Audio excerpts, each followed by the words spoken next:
Des bulles et des images et des messages, nous célébrons comme il se doit notre 90e anniversaire. 90 ans après les premières constructions de l'office à Cholet, boulevard Guichoutot et lotissement de la Grange, il n'est plus question de savoir si l'habitat est horizontal ou vertical, car en 2012, l'habitat est d'abord durable et confortable, esthétique et économique. Une logique suivie dans tous les projets de construction d'abord.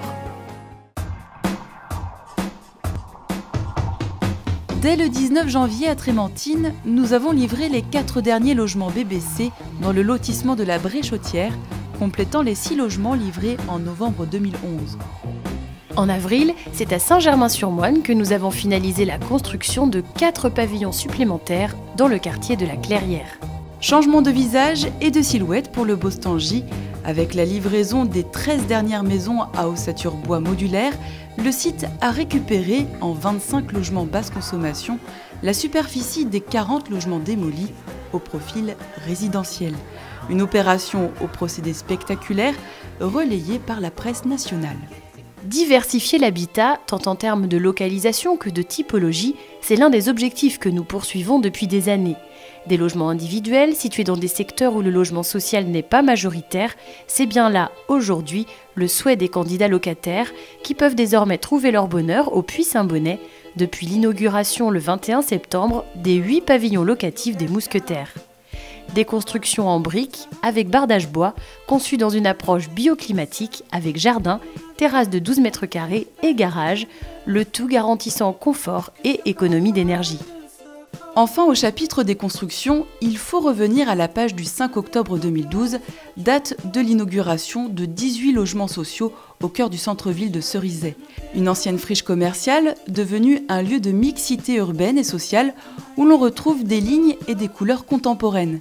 Sans négliger la maîtrise des charges, grâce à plusieurs astuces, de l'exposition des logements aux chaudières à condensation, en passant par les panneaux solaires pour la production d'eau chaude. C'est dans le même esprit que nous achevons la construction de l'îlot des Marteaux, à proximité des Arcades Rouget, un programme réunissant des locaux pour l'association Alia et 5 logements, dont la livraison est prévue en mars prochain. Ou encore à Saint-Léger-sous-Cholet, où se terminent les 5 logements seniors qui seront livrés fin janvier.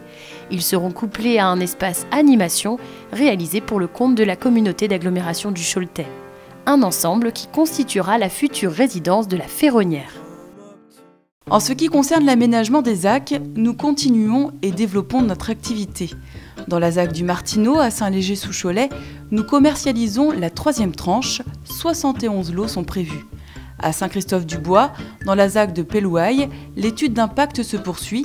Nous recherchons un parti d'aménagement préservant l'environnement de cette zone humide.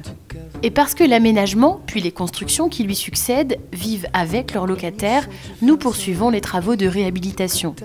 À travers le vaste chantier de réhabilitation thermique des Turbaudières, 146 logements ont ainsi vu leur isolation thermique renforcée, grâce à des façades isolantes recouvrant entièrement la structure du bâti, pour un résultat esthétiquement concluant et une facture énergétique réduite, les travaux s'inscrivant dans la politique de maîtrise des charges liées aux dépenses énergétiques.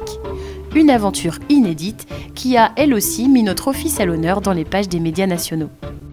En 2012, le quartier Jean Monnet poursuit son vaste relooking à travers les travaux de bardage. Cette touche finale apporte un plus au projet global, combinant réhabilitation et reconstruction en rue du nom de l'Agence nationale de rénovation urbaine qui a financé une partie de l'opération 6 millions. À la clé, un double gain, l'amélioration des performances thermiques et le coût de jeune général dans un quartier entièrement remodelé en quelques années. Bardage également revu et corrigé dans le quartier Bretagne avec les mêmes bénéfices à l'intérieur comme à l'extérieur. Plus de 50 ans après leur construction, les 120 logements du secteur du Chiron avaient besoin, eux aussi, de travaux et de confort. Le travail d'information et de concertation a donc commencé mi-septembre avec la visite de l'appartement témoin en rez-de-chaussée du 36 avenue de l'Europe, effectué par près de 80 locataires. Un vaste programme allant de la redistribution des pièces à la réfection électrique complète en passant par les sols, les murs et les plafonds, l'isolation des combles ou encore le remplacement des équipements sanitaires. Enfin, réhabiliter, c'est aussi repenser les choses. D'où la poursuite du programme des conteneurs enterrés et la mise en sécurité électrique des logements des Turbaudières et des Richardières. Le 19 octobre a par ailleurs été marqué par l'inauguration de l'agence des Turbaudières Nouvelle Génération, afin d'accueillir les locataires des 1400 logements du secteur dans de meilleures conditions. Les locaux de l'agence ont été agrandis et restructurés. Un lieu composé de bureaux, mieux agencé et à l'accès facilité pour les personnes à mobilité réduite. Et demain, la ville de Beaupro a fait appel à nos services puisque dans le centre de ville de Beaupro, un terrain a été réservé pour faire un espace commercial. Donc on a un projet qui est maintenant commencé puisque les premiers coups de pioche ont été donnés début janvier.